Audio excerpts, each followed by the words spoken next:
போற்றுதலுக்குரிய துணை பொதுச் செயலாளர் அண்ணன் சிடிஆர் நிர்மல்குமார் வந்திருக்கிறார். வணக்கம்ண்ணா. வணக்கம்.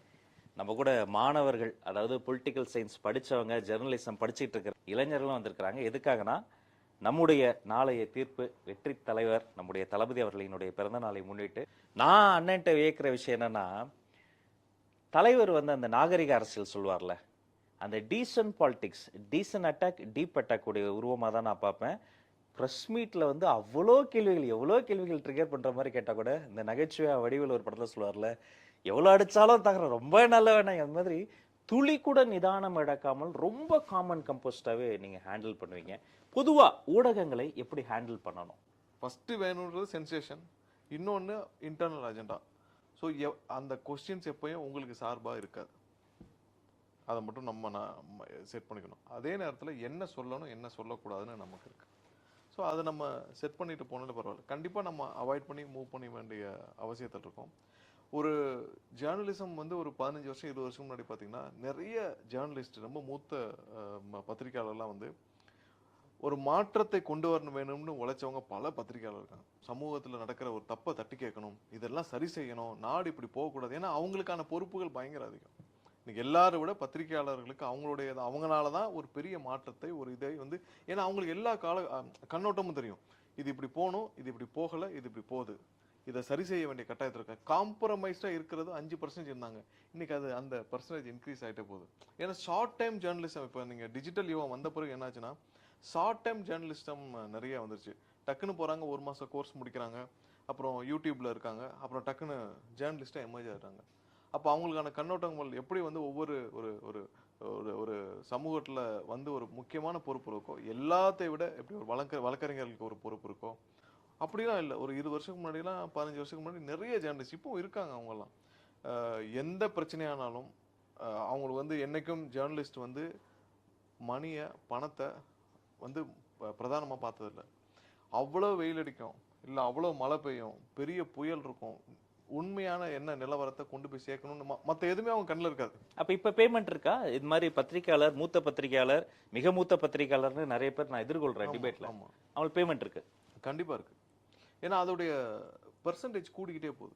அது ரொம்ப வருத்தமான ஒரு விஷயம். ஏன்னா நடுநிலையாக இருந்தாலே போதும். இன்னைக்கு ஜேர்னலிஸ்ட், பத்திரிகையாளர்கள் நடுநிலையாக இருந்தாலே போதும். சமூகத்தில் நடக்கிற தவறுகள், இன்னைக்கு இருக்கிற தவறுகளில் ஒரு 80% நடக்காது. ஸோ இதை சரியாக செஞ்சாலே இன்னைக்கு சமூகத்தில் பெரிய அளவில் மாற்றம் நடக்கும். Impact of social media in current politics. தகவல் தொழில்நுட்ப அணி எல்லா கட்சியிலையும் வந்துருச்சு. நம்ம கட்சியை பொறுத்த வரைக்கும் நம்ம கட்சியே தகவல் தொழில்நுட்ப அணி தான் பூந்து விளையாடுறாங்க பசங்க. இப்போ இருக்க அரசியல் இதோடைய தாக்கம் எந்த அளவுக்கு இருக்கும்?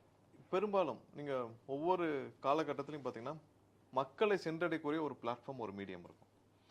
இப்போ ஒரு முன்னாடி நாடகங்கள் வச்சு, நாடகங்கள் மூலமாக மக்களை போய் சென்றடைவாங்க. ஏன்னா அப்போல்லாம் தியேட்டர்ஸே கம்மி. ஸோ அதுக்கப்புறம் கொஞ்சம் கொஞ்சமாக பத்திரிகைகள், ஏன்னா படிக்கிற மக்கள் அதுக்கப்புறம் வந்ததுனால ஒரு 60ஸ்லாம் பத்திரிகை மூலமாக பெரிய புரட்சிகள்லாம் நடந்துச்சு. ஒவ்வொரு காலகட்டத்தில் டிவி வந்துச்சு. டிவியில் 90ஸ்லாம் எல்லாமே டிவி மூலியமாக தான். டிவி நியூஸஸ் என்ன வருதோ அது மக்களுக்கு போய் சேர்ந்துச்சு. அதனால பெரிய அரசியல் மாற்றமே நடந்துச்சு. இப்போ சோஷியல் மீடியா தான். ஏன்னா மக்கள் டிவியை பார்க்குறதே கம்மியாயிடுச்சு. ஒரு அவங்களுக்கு ரொம்ப பிடிச்ச படமே போட்டாலும் இல்லை நான் தேவையானப்போ என்னுடைய மொபைலில், லேப்டாப்பில் பார்த்துக்கிறேங்கிறாங்க. ஏன்னா அவங்களுக்கு தேவையான மாதிரி மீடியம் மாறிடுச்சு. முன்னாடி மீடியம்காக இப்போ காலையில் வந்தால் பத்திரிகை காலையிலவே படிக்கணும், நியூஸ் வந்தால் அந்த 8 மணிக்கு நியூஸில் போய் உட்காரணும். அது இல்லாமல் எனக்கு தேவையானப்போ நான் பார்த்துக்கிறேன் அப்படின்னு அந்த வசதி வந்த பிறகு இது ரொம்ப குறைஞ்சிருச்சு. ஸோ அதனால சோஷியல் மீடியாவில் வர்ற கருத்துக்கள் கிட்டத்தட்ட ஒரு 90% மக்களை கண்டிப்பாக இன்ஃப்ளூயன்ஸ் பண்ணுது. அது மக்களும் பெரிய அளவில் தாக்கத்தை ஏற்படுத்துது. ஸோ அதனால தான் இன்றைக்கி அது தவிர்க்க முடியாத ஒரு மிகப்பெரிய பிளாட்ஃபார்ம். ஒவ்வொரு ஸ்டேஜ்லையும் மைட் பி ஆஃப்டர் 10 இயர்ஸ் இதில் ஒரு சேஞ்சஸ் வரலாம். பட் எல்லா காலகட்டத்திலும் ஒரே பிளாட்ஃபார்ம் இருந்ததில்லை. ஆஃப்டர் 10 இயர்ஸ் இதுவும் மாறலாம். ஒரு கார்ட்டூன் பார்த்தேன், ரொம்ப சங்கடமாக இருந்தது. காமராசர், கக்கன் அவர்களையெல்லாம் முரசொல்லி நினைக்கிற ஒரு ஆர்ச்சிவில் போட்டிருந்தாங்க. ரொம்ப மோசமாக அவங்க பாலினத்தையே ரொம்ப கொச்சைப்படுத்தி ரொம்ப இழிவாக கார்ட்டூன் போட்டிருந்தாங்க. ரொம்ப அதிர்ச்சியாக இருந்தது. திமுகவினுடைய ஆபாச தாக்குதல், குறிப்பாக இணைய வழியில் செயல்படக்கூடிய இளைஞர்கள், பெண்கள், அவங்கள் மீது ரொம்ப மோசமாக போகிற போக்கில் ஆபாசமாக தாக்குதல் தொடுக்கிறாங்க. இது திட்டமிட்டு செய்யப்படுவதா, இல்லை தலைமைக்கு தெரியாமல் இந்த மாதிரி பண்ணுறாங்களா? தலைமை உருவாக்குனது அப்படி டீம் தான். நீங்கள் கருணாநிதி அவர்களுடைய அரசியலே இப்படி தான் ஆரம்பிச்சது. நீங்க அண்ணா அந்த மாதிரிலாம் என்னைக்கும் செய்ய மாட்டார். தனி மனிதர் யாரையும் தாக்க மாட்டார். எல்லாரையும் அரவணைச்சு போவார். அதனால அவர் ஒரு மிகப்பெரிய ஒரு ஒரு ஆளுமையாக இருந்தார். கருணாநிதி அவர்கள் வந்து அவர் கூட இருந்த இப்ப நீங்க ஈவிகே சம்பத்தை பத்தி படிச்சீங்கன்னா ஒரு நல்ல ஆளுமை, நல்ல தலைவர். அவரை எப்படி அரசியல்ல இருந்து ஓரங்கட்டப்பட்டாருன்னு நீங்க படிச்சு தெரிஞ்சுக்கணும். ஒண்ணுமே இல்லாமல் ஒரு சில பேரை வச்சு தாக்க விடுறாங்க. 4 பேர் முன்னாடி அடிக்க விட்டுறாங்க. அப்புறம் அவர் அவதூறா பேசுறாங்க. அப்புறம் அவரே அரசியல் வேணான்ட்டு ஒதுங்கிறார். பிரதமர் காங்கிரஸ்ல ஒரு உலகமே போற்றும் ஒரு தலைவராக திருமதி இந்திரா காந்தி அம்மையார் இருந்தாங்க. அவரை இங்க தமிழகத்துல திமுக அளவுக்கு அசிங்கமா பேசினது இல்லை. அதை பத்திரிகையிலையும் போட்டு அசிங்கமா பேசி கொச்சையாக பேசி என்ன பண்ணணுமோ பண்ணாங்க. இது அவங்களுடைய தலைவர் கட்டமைச்சது. ஏன்னா எப்படி யாரை இப்போ நீங்க இருக்கீங்க ஒரு லெவல்ல டாலரேட் பண்ணுவீங்க. அதனாலதான் அந்த காலங்கள்ல வந்து திமுக வந்து தீய சக்தி, இதை அரசியல் இருந்து அகற்றப்படும் எல்லாரும் சேர்ந்து காமராஜர் இருந்து பசும்பொன் முத்துராமலிங்க தேவர்ல இருந்து எல்லாரும் திமுகவை வந்து தீய சக்தி, தமிழகத்திற்கு இது வந்து ஒரு அழிவை நோக்கி கொண்டு போகணும்னது இவர்களுடைய போக்கை வைத்துதான் சொன்னாங்க. அதாவது கருணாநிதி போன்றவர்களுடைய போக்கை வைத்துதான் இந்த கட்சி வந்து கண்டிப்பாக தமிழகத்தை அழிவு பாதைக்கு எடுத்துட்டு போயிடும் அப்படின்றத வச்சுதான் சொன்னாங்க. அதுதான் ஃபர்ஸ்ட் ஒரு பேஸ. இன்னைக்கு அதை தொடர்ச்சியா ஃபாலோ பண்றாங்க. ஏதாவது டைவர்ஷனா ஒருத்தரை அவதூறாக அசிங்கமா பேசிட்டா அது ஒரு டைவர்ஷனா இருக்கும். அவங்க ஆட்சியில் இருக்கப்ப அது ஒன்றும் பண்ண முடியாது. அப்புறம் கோர்ட்ல போய் அது சுத்தி வர்றதுக்கு 20 வருஷம் ஆயிரும். ஸோ இதுதான் அவங்களுடைய போக்கு. இது அவருடைய அடிப்படையா தான். ஸோ முதல் கேள்வி சொல்லுங்க, உங்களை அறிமுகப்படுத்திட்டு உங்க கேள்வி. சார் வணக்கம் சார்.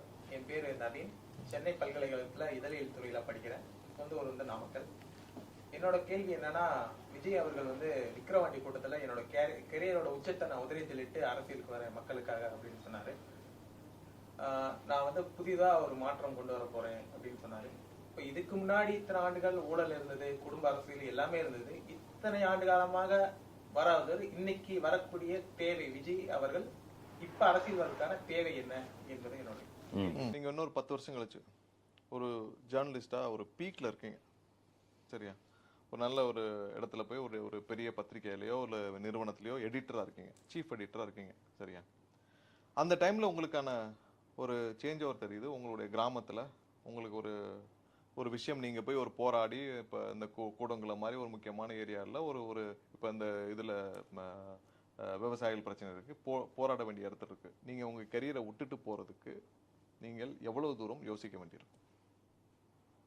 நீங்க என்ன பீக்ல இருக்கீங்க, லட்சக்கணக்கான சம்பளத்துல ஒரு எடிட்டரா இருக்கீங்க ஒரு பத்திரிகையில. அதான் உங்களுடைய எதிர்பார்ப்பு. அதுக்கு தான் நீங்க 10-15 வருஷம் உழைச்சிருக்கீங்க, போய் உட்காந்துட்டீங்க.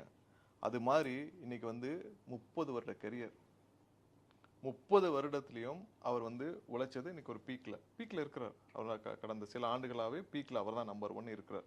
அதாவது ஒரு டெசிஷன் எடுக்கிறப்ப சொல்லணும்ல, ஏன் நடிச்சுக்கிட்டே வந்து எடுத்துக்கலாமே, படம் நடிச்சுக்கிட்டே வந்துட்டு இந்த பொலிட்டிக்கல் கரியர்ல எடுத்துக்கலாமே. அப்படித்தானே இதுக்கு முன்னாடி இருந்தாங்க, எவ்வளவு பேர் இருந்தாங்க. சிரஞ்சீவி அவர்கள் வரைக்கும் நாம சொல்லலாம். படம் நடிச்சுக்கிட்டே இருப்போம். இப்போ நடிச்சிட்டு இருக்காரு, அவர் அமைச்சரான பொருள் நடிச்சிட்டு இருக்காரு இல்லையா? ஸோ அந்த டெசிஷன் கான்கிரீட்டா இது வேண்டாம், இதுதான், இதை நான் செய்ய வேண்டிய கட்டாயத்தில் இருக்கேன், இதை நான் இப்ப செஞ்சே ஆகணும். ஏன்னா மாநாட்டில் எல்லாரும் உட்காந்து பார்த்துட்டு இருக்கோம். ஃபர்ஸ்ட் அவர் அறிவிச்சதை வந்து மத்தியில் இருக்கிற பாஜகவுக்கு எதிரியாக, அங்க எங்களுடைய கொள்கை எதிரி அப்படின்னு அதை வரையறைத்தார். இந்த தைரியம் யாருக்கும் வராது, கண்டிப்பா சொல்றேன்.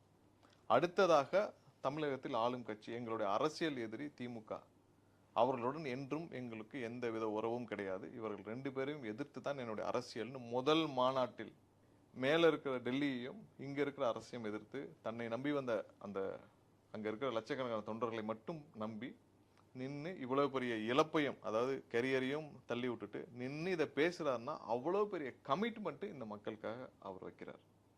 அவரையும் வருத்தி கொண்டு இந்த கமிட்மெண்ட் வைக்கிறார். இது சாதாரணமா எடுத்துக்க முடியாது, யாரும் சாதாரணமா செய்ய மாட்டாங்க. அதுதான் இன்னைக்கு எல்லாருக்கும் ஒரு நம்பிக்கை. இன்னைக்கு எல்லாரும் வந்து இவள் அவ்வளவு ஒரு பற்றுதல், ஒரு பாசம் எல்லாம் வச்சு இவ்வளவு நம்பிக்கை வைக்கிறாங்கன்னா, ஏன்னா அவர் அந்த அளவுக்கு ஒரு பெரிய ஒரு ஸ்டெப்பையும் எடுத்து வச்சிருக்கிறாரு, அவர் அந்த கமிட்மெண்ட்டையும் கொடுத்துருக்கிறாரு. கண்டிப்பா அது என்ன செய்யணும்னு நினைச்சாலும் அதை செஞ்சிருவாருன்னு நம்பிக்கை. ஆனா திமுக கூட்டணி கட்சிகளுக்குள்ள சலசலப்பு குரல் கேட்க ஆரம்பிச்சிருக்கு. முக்கிய கூட்டணி கட்சிகளான கம்யூனிஸ்ட், விடுதலை சிறுத்தைகள், அதனுடைய தலைவர்களே அதிருப்திகளை பல இடங்கள்ல வெளிப்படுத்தி இருக்கிறாங்க. 2026 தேர்தலுக்கு முன்னாடி திமுக கூட்டணி உடையறதற்கான வாய்ப்பு இருக்கா? இல்ல, கூட்டணி திமுகவில் இருக்கவங்க எல்லாரும் ஒரு காம்ப்ரமைஸ்டு கூட்டணி தான். நீங்க கம்யூனிஸ்டுக்கோ காங்கிரஸுக்கோ ஒத்து வருமா? இப்ப கேரளா எடுத்துக்கோங்க, நேஷனல் லெவல் எடுத்துக்கோங்க, 2 பேருக்கு ஒத்து வருமா? இல்லை. திமுகவிற்கும் கம்யூனிஸ்டுக்கும் ஒத்து வருமா? இல்லை. சரி, ஒரு விஷயம் நான் பார்க்குறேன். இன்னைக்கு வந்து தொழில்துறையில் அதிகமான பாதிப்பு இருக்கு. தொழிலாளர்கள் மத்தியில் பயங்கர பாதிப்புகள் இருக்கு. லாஸ்ட் 4 இயர்ஸில் டாஸ்மார்க் தொழிலாளர்கள் கடுமையான ஒரு மன உளைச்சல் இருக்காங்க. அரசு ஊழியர்கள், எல்லா தொழில்துறையிலும் இன்னைக்கு தனிப்பட்ட நிறுவனங்கள் எல்லாம் பார்த்தீங்கன்னா அதிகமான பாதிப்புகள் தொழிலாளர்கள் இருக்காங்க. கம்யூனிஸ்ட் கட்சி தான் முன்னாடி என்ன பண்ணுவாங்க, இந்த மாதிரி ஒரு போராட்டங்களை முன்னெடுத்து கடுமையான போராட்டங்கள் நடக்கும். இப்போ போக்குவரத்து துறையாக இருக்கட்டும், எல்லாத்துலேயும். இப்போ காம்ப்ரமைஸ்டு பாலிடிக்ஸ்குள்ளே போனனால என்னாச்சுன்னா, போராட்ட குணமே இல்லாமல், போராடவே முடியாமல் எல்லா செக்மெண்ட் இருக்காங்க. அது போராட்டமே இல்லைன்னா அப்புறம் கம்யூனிஸ்டுக்கு என்ன வேலை? சரி, நியாயமான விஷயங்களுக்கு கூட நீங்கள் வந்து ஒன்றும் சும்மா எதிர்க்க தேவையில்லை. நியாயமான ஒரு ஒரு அவங்களுடைய கொள்கை சார்ந்த விஷயங்கள்ல கூட போராட முடியாமல் எவ்வளவு நாள் இருக்க முடியும் கம்யூனிஸ்டுகளால்? ஸோ அவங்களுடைய அடிப்படையே என்னன்னா, தொழிலாளர்கள், அவங்களுடைய தொழிலாளர் வர்க்கத்துடைய உரிமைகள், அதை பாதுகாக்க வேண்டிய இடத்துல தான் கம்யூனிஸ்ட் இருக்காங்க. ஸோ அவங்களுக்குள்ளே எனக்கு வந்து ஒரு சலசலப்புகள் வர காரணமே என்னன்னா, அவங்களால போராட முடியல. இப்போ அண்ணன் இவர் திருமாவுக்கு வந்து முன்னாடி இருந்த ஒரு ஒரு பெரிய ஒரு ஆதரவு இப்போ இல்லை. அது அவரே சொல்றாரு, நிறைய இடத்துல கூட்டம் இல்லை, கூட்டம் குறைஞ்சிக்கிட்டே போகுதுன்னு. ஏன்னா ரொம்ப காம்ப்ரமைஸ் பண்ண மிகப்பெரிய ஒரு போராளி. நான் ஒரு 2004-05 பார்க்குறப்பெல்லாம் வந்து மிகப்பெரிய ஒரு திறமையான ஒரு தலைவர், மிகப்பெரிய ஒரு போராளி. அவரை கொஞ்சம் கொஞ்சமாக கரைச்சி 2009 திரு கருணாநிதி அவர்கள் அவருடைய ராஜதந்திரத்தில் கொண்டு போய் அவர் ஃபர்ஸ்ட் கரைச்சார். அவர் அந்த 2009 நடந்த பல விஷயங்கள்ல, முத்துக்குமார் மரணத்தில் இருக்கட்டும், பல விஷயங்கள்ல அவரை பயன்படுத்தி, பகடக்காயா பயன்படுத்தி முதல் சறுக்கல் அங்கதான் அவருக்கு சந்திச்சார். இல்லாட்டி இன்னைக்கு இந்திய அளவுல ஒரு பெரிய தலைவராக, ஒரு தலித்துகளுக்கான ஒரு பிரதிநிதியா இருந்திருப்பார் அண்ணன் திருமா அவர்கள். அவரை கொண்டு போய் மொத்தமா கரைச்சி விட்டாங்க. எவ்வளவு நாள் அவர் வந்து அதை தாக்க முடிப்பார்? ஏன்னா அவருடைய பார்வை எப்படின்னா, இந்த மக்களுக்கு ஏதாவது செய்யணும்னு சொல்லிட்டு வந்து அவருடைய ஒரு திருமணம் கூட செஞ்சு கொள்ளல. அவரை கொண்டு போய் அவரே காம்ப்ரமைஸ் பண்ணி, எவ்வளவு நாள் நீங்க வந்து அவர் வந்து மொத்தமா காம்ப்ரமைஸ் பண்ணி அவருடைய கொள்கையிலிருந்து முரண்பட்டு அவர் எல்லாத்தையும் விட்டு இன்னைக்கு அவர் போய் 3 சீட் 4 சீட்டுக்கு போய் நிக்க வைப்பீங்களா? அவருக்கு அந்த 4 எம்எல்ஏ வாங்கி, 4 எம்பி வாங்கி, 2 எம்பி வாங்கி, 1 எம்பி வாங்கி என்ன பண்ண போறாரு? சூப்பர். இறுதியா எல்லா சார்பா நான் ஒரு கேள்வி. சொல்லுங்க. தொடர்ந்து நீங்க களம் முதல் கல்வி விருது வரை தலைவரோட நிறைய டிராவல் பண்ணிக்கிட்டே இருக்கீங்க. தமிழக வெற்றி கழகத்துக்கு உள்ள நீங்க பார்த்து வியக்கக்கூடிய விஷயங்கள் என்னன்னு சொல்லுங்க. ஃபர்ஸ்ட் ஆஃப் ஆல் தலைவரை பத்தி சொல்லணும். என்னன்னா, எல்லா விதத்துலயும் ஒரு கிளியரான விஷன், இப்படிதான் இருக்கணும். சும்மா ஒரு ஒரு எல்லாத்துலயும் காம்ப்ரமைஸ் பண்ணிட்டு, இல்ல நம்ம ஒரு பிளான் பண்ணிட்டு, ஒரு ஹிடன் அஜெண்டா வச்சுட்டு, அப்படி எந்த விஷயத்தையும் இல்லாத ஒரு clean personality and positive personality. அவர் மனசுல நெகட்டிவே கிடையாதுங்க. அதனாலதான் வந்து எல்லா இடத்துலயும் அவர் பாசிட்டிவாவே போய் சேர்ந்திருக்காரு. ஒவ்வொரு மக்கள் மத்தியிலையும், ஒவ்வொரு இண்டிவிஜுவல், ஒவ்வொரு குடும்பத்திலையும் போய் சேர்ந்திருக்கிறார். ஏன்னா அவர் மனசுல நெகட்டிவே கிடையாது. நெகட்டிவா யோசிக்கவே மாட்டார். நீங்க என்னதான் சொன்னாலும் அவர் பாசிட்டிவா போயிட்டே இருப்பார். ரொம்ப கிளீன் பர்சனாலிட்டி நான் பார்த்த வரைக்கும். ஒரு ஹிடன் அஜெண்டா கிடையாது, இதை அப்படி செய்யணும், ஒரு காம்ப்ரமைஸ்ட் அப்படிலாம் கிடையாது. அவர் ரொம்ப பாசிட்டிவா இதை மட்டும்தான் செய்யணும். நெகட்டிவா போய் சொன்னாலும் அதெல்லாம் வேண்டாங்க, விட்டுட்டு தள்ளி விட்டுட்டு பாசிட்டிவா மட்டும் யோசிக்கக்கூடிய ஒரு மனிதர். இப்படி ஒரு மனிதர் தலைவராக ஒரு ஒரு ஒரு மாநிலத்தின் முதல்வராக வந்தால் பெரிய ஒரு புரட்சியே ஏற்படும். அப்படி ஒரு ஆப்பர்ச்சுனிட்டி, அப்படி ஒரு விஷயம் வந்து எனக்கு தெரிஞ்சு ஒரு 7 வருஷத்துல கிடைக்குது மக்களுக்கு. அதை பயன்படுத்தி கொண்டால் இந்த மாநிலம் எங்கேயோ போய்விடும். இதெல்லாம் மொத்தமா மாறிடும். ஸோ அப்படி ஒரு வாய்ப்பு ஒரு நல்ல ஒரு கையில போய் இருக்கணும்னுங்களேன், அது தானாக தேடி வந்திருக்கு. அது கண்டிப்பா நல்லபடியாக முடியும். அடுத்ததாக நான் பார்த்து மிகவும் வியந்தது எங்களுடைய பொதுச் செயலாளர்.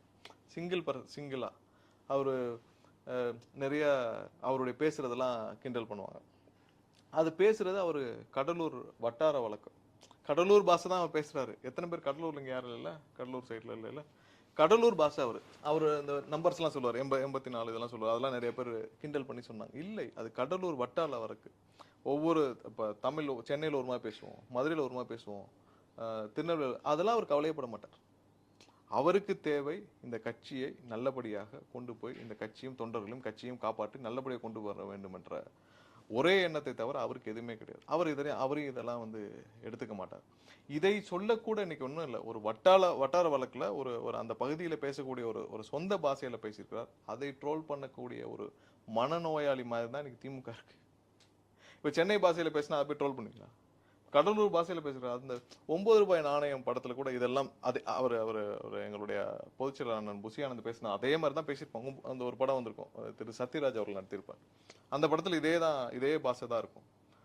ஸோ இதையே என்னன்னு தெரியாமல் ட்ரோல் பண்ணக்கூடிய நிலைமையில், அதாவது தமிழ் இப்படியும் உச்சரிக்கப்படும் அந்த கடலூர் வட்டாரத்தில் அப்படின்னு கூட தெரியாமல் இருக்கக்கூடிய ஒரு தலைமை இன்னைக்கு திமுக. ஸோ அவருடைய உழைப்பு பார்த்தீங்கன்னா 64-65 வயசு. அவர் வந்து காலையில இந்த இடையில ஒரு ப்ரோக்ராம்லாம் பார்த்தீங்கன்னா நைட்டு 2 மணிக்கு கொடுக்குறாங்க. 2 மணிக்கு கொடுக்குறாங்க. 4 மணி 5 மணிக்குள்ள வந்து ரெடி பண்ண ஆரம்பிச்சிருவாரு. 1 மணி நேரம் 2 மணி நேரம் தூக்கங்கள் தான். இப்படிதான் பல ஆண்டுகளாக இந்த கட்சியை வளர்த்தெடுத்து ஒரு இடத்துல கொண்டு போய் இத்தனை லட்சக்கணக்கான தொண்டர்களையும் ஒவ்வொருத்தரையும் நேம் பண்ண முடியும் அவரால். ஒரு கிராமத்தில் இருக்கிறவரையும் நேம் பண்ண முடியும். ஒரு நீங்க இப்போ எங்க ஊர்ல உசிலம்பட்டியில போய் ஊர்ல பார்த்தீங்கன்னா அங்க இருக்க கிராமத்துல ஒரு இந்த பையனா இவனா இந்த வருஷம் சேர்ந்தா இந்த பையன் எப்படி இருக்கான், இந்த பையன் நல்ல பையன் அப்படின்னு சொல்லி முடிப்பார். ஸோ அதற்குள்ளேயே அவர் வாழ்ந்துட்டு இருக்கிறார். அந்த நிர்வாகிகளுடையும் அந்த கட்சியுடையும் கட்சி தொண்டர்களுடையும் அதுக்குள்ளேயே வாழ்ந்து இந்த கட்சியை வளர்த்தெடுக்கிறார். இது மாதிரி ஒவ்வொரு விஷயமும் மிகப்பெரிய அளவில் கண்டிப்பாக, ஏன்னா இதை கொண்டு போய் சேர்க்க வேண்டும்ன்ற ஒரு எண்ணம் இருக்கணும்ல. இதை இப்போ ஒரு பெரிய ப்ராசஸ், இது பெரிய ஒரு முயற்சி. இந்த முயற்சியை கொண்டு போய் சேர்க்க வேண்டிய விஷயங்கள் இருக்குல்ல, அதுக்கான நிறைய விஷயங்கள் ஒரு மற்ற ஒரு சோகால்டு கட்சிகளை அங்கே இருக்கிற தலைவர்களை பார்க்கும்பொழுது எல்லாமே வந்து மிகவும் புதுசாகவும் மிகவும் ஒரு ஒரு வியப்பாகவும் இருக்கக்கூடிய விஷயம். நான் சும்மா சொல்லல, நீங்களும் அதை சொல்லுவீங்க. நான் பார்க்குற நிறைய பேர் சொல்லுவேன், நீங்களும் அதை சொல்லுவீங்க. நீங்களும் அவரை பற்றி பேசுவீங்க.